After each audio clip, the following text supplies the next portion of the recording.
Your hosts, the Birdhill Spartans, coached by Steve Jones, Rod Ashcraft, and John Lamar.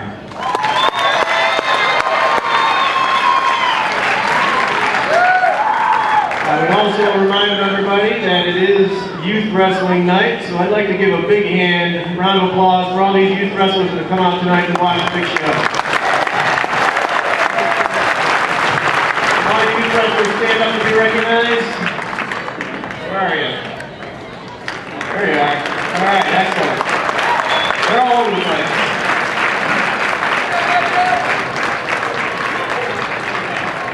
Before we begin tonight, as you all probably become aware, we'd like to present to you a video tribute to our mutual friend and coach, Jeff Blatnick.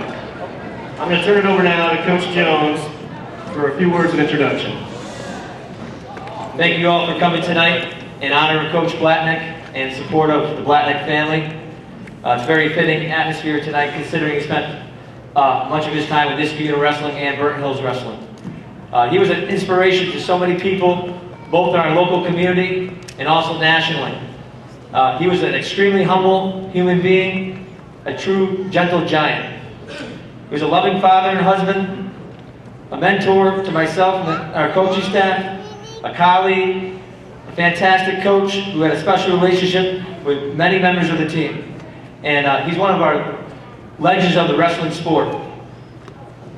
He helped so many organizations, as well as Niskayuna and Burton Hills Wrestling, such as Special Olympics.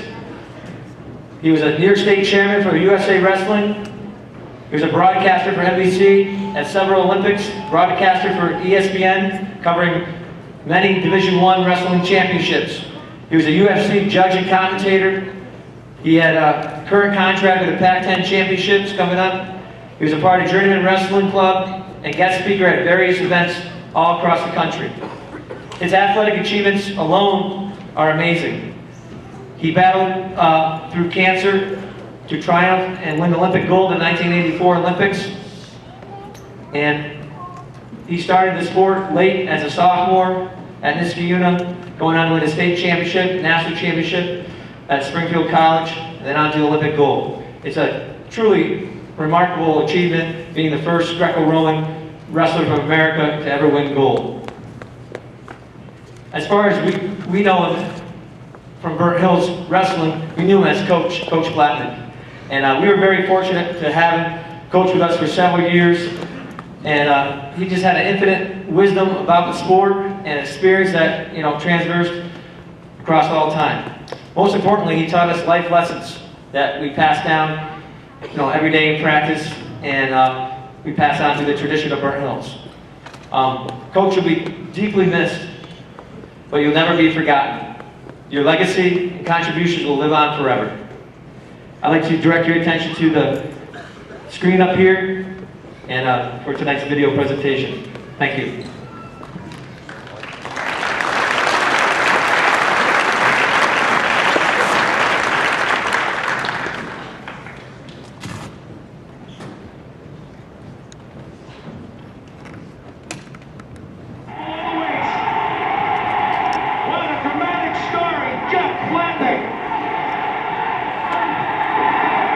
You made your surgery 18 months ago. Now going for the gold medal. 23 seconds to go. Blatnick leading 1-0. He can't allow Johansson to score under international rules. He's behind again. He scores again. So I face the fight is a very determined young wrestler. And I met him when he was 15 years old, and he worked hard then, and he really fell in love with the sport. And he was a natural. By the time he was a senior, he was a New York State champ, and it shows a lot of determination to become a state champion in 3 years.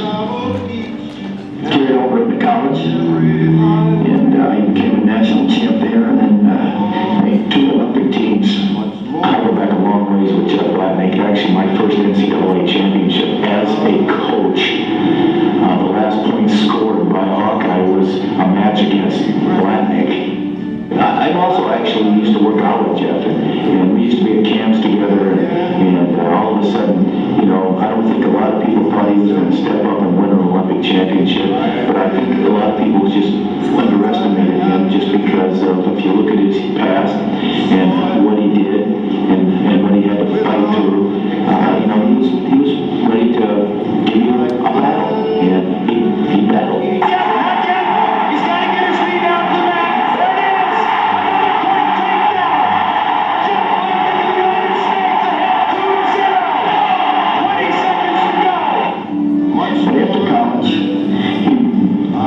Decision to return home and live in the area and give back to the community. He never forgot his roots. A lot of times the champions we see coming from other parts of the country, but here we have an Olympic champion right from Niskayuna High School. And so it's kind of an inspiration to our kids, saying, hey, if Jeff can do it, I can do it too. And always gave credit to a lot of things that he wouldn't have to do it, you know, because he's a pretty famous guy, you know, overcoming cancer and winning the Olympic championship. And really, the nation was transfixed on his story, and it's something that our sport owes a huge debt of gratitude to Jeff for, because it's really moved our sport forward, and you know, it just helped establish wrestling as a relevant, legitimate sport in America. Jeff was a very devoted family man. Jeff loved his beautiful wife and his 2 children, and I watched those children grow from little babies up to high school children, and I watched Jeff coach his son in wrestling, and I watched him spend time with his daughter and her sports, and he was a patient dad. When he was coaching his son, he was very patient, but every time I saw him, he would pull out his iPhone, and he would show me kind of, we've been on a fishing trip, and he said, okay, we gotta go fishing together, and we never did get to go, but I know that he caught a lot of fish in his career. When you think of wrestling, Jeff was wrestling. When I walk in Niskayuna High School, I think of Jeff because he represented Niskayuna High School at the Olympics. He didn't forget us. And he thanked Niskayuna High School and his hometown for helping him get there.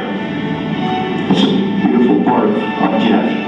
He never forgot his home. Well, you know, I just think at that particular time, when he all of a sudden overcame adversity in a couple ways, overcame cancer, and then he